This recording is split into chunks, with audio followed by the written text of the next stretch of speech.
হে বন্ধুরা, চলে এসেছি আমার নেক্সট ভিডিও নিয়ে। আপনারা দেখছেন একটা ফ্যানের আমি সমস্ত পার্ট এখানে আমি খুলে রেখেছি। কয়েল, এটা পেছনের সাইড, এটা সামনের সাইড, এটা আর এটা রোটারটার সাইডটাতে একটি জং ধরে গেছে। চলুন আমি এগুলো আগে সবার ফার্স্টে আগে পরিষ্কার করে নেব, তারপর পুরোটা সার্ভিসিং দেখাচ্ছি।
আপনারা দেখলেন যে সমস্ত কিছু পরিষ্কার হয়ে গেছে। এবার রোটারটার যে স্যাপটাতের মধ্যে যে জং ধরে গেছে, সবার ফার্স্টে আমি এটাকে ঘষে সেই জংটাকে তুলে নেব, তারপর আমি সমস্ত ফিটিংটা আপনাদের পরপর দেখিয়ে দিচ্ছি।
আপনারা দেখছিলেন ফ্যানটা পুরো ফিট হয়ে গেছে, কিন্তু কখনো কখনো দেখবেন ফ্যান ফিট হয়ে যাওয়ার পরেও ফ্যান ঘুরতে পারে না ফ্যান টাইট থেকে, তখন আস্তে আস্তে এরকম করে আস্তে আস্তে একটু বাড়ি প্লাস দিয়ে বা হাতুড়ি দিয়ে একটু বাড়ি মারবেন, দেখবেন পুরোটা ইজি হয়ে যাবে।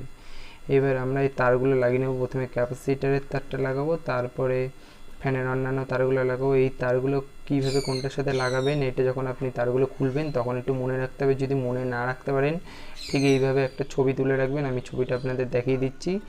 এই দেখেন, যখন খুলবেন এরকমভাবে মোবাইল দিয়ে একটা ছবি তুলে রাখবেন, পরবর্তীকালে মনে পড়ে যাবে যে আপনার কোন তারের সাথে কোন তারটা লাগানো ছিল, তাতে অসুবিধা হবে না। যদি আপনারা সঠিকভাবে না লাগান তাহলে ফ্যানটা কখন আস্তে ঘুরতে পারে, জোরে ঘুরতে পারে বা নাও ঘুরতে পারে, এরকম হতে পারে। তাই মোবাইল দিয়ে যদি মনে রাখতে পারেন কোন তারের সাথে খুলেছেন, তাহলে মোবাইল দিয়ে এরকম একটা ছবি তুলে রাখবেন যখন ফ্যানটা প্রথমবার খুলছেন, তাহলে আপনাদের অসুবিধা হবে না। দেখুন আমরা তারগুলো আমি সব ফিটিং করে দিচ্ছি একটার সাথে একটা তার। এবার আমি আপনাদের ঘুরে দেখিয়ে দেবো। এই দেখেন আমি একটা ছোটো কাগজ লাগিয়ে দিচ্ছি যাতে আপনারা বুঝতে পারেন যে সঠিকভাবে কোন ঘুরছে নাকি ফ্যানটা। দেখুন কাগজ লাগানো হয়ে গেছে, দেখুন কাগজ লাগানোর ফলে দেখুন ফ্যানটা সঠিকভাবে যত দিচ্ছি আর ফ্যানটা স্পিডে ঘুরতে থাকছে। আপনারা এতে বুঝেই গেছেন যে ফ্যানগুলো আপনাকে কীভাবে সার্ভিসিং করতে হবে এবং কীভাবে আপনাকে ফ্যানটাকে পুরো ফিট করতে হবে। যদি কোনো জায়গায় বুঝতে অসুবিধা হয় আপনার, আমার কমেন্ট বক্সে অবশ্যই জানান, আমি আপনাকে হেল্প করে দেবো। যদি কোনো সমস্যা এরকম হয়, যদি আপনার নতুন কোনো প্রবলেম থাকে, সেই প্রবলেমের কথা আমাকে বলুন, আমি আপনাদের প্রবলেম অনুযায়ী ভিডিওটা করে দেবো। আর তারপরে আপনাকে ফ্যানের ব্যাক সাইডটা এরকমভাবে লাগিয়ে নিতে হবে এবং ফ্যানের ফ্রন্ট সাইডটা লাগিয়ে নিতে হবে নাটগুলোর সাহায্যে। তারপর আপনি যেমনভাবে প্লেটগুলো খুলেছেন, জালগুলো খুলেছেন সেভাবে লাগিয়ে নেবেন। Thanks for watching.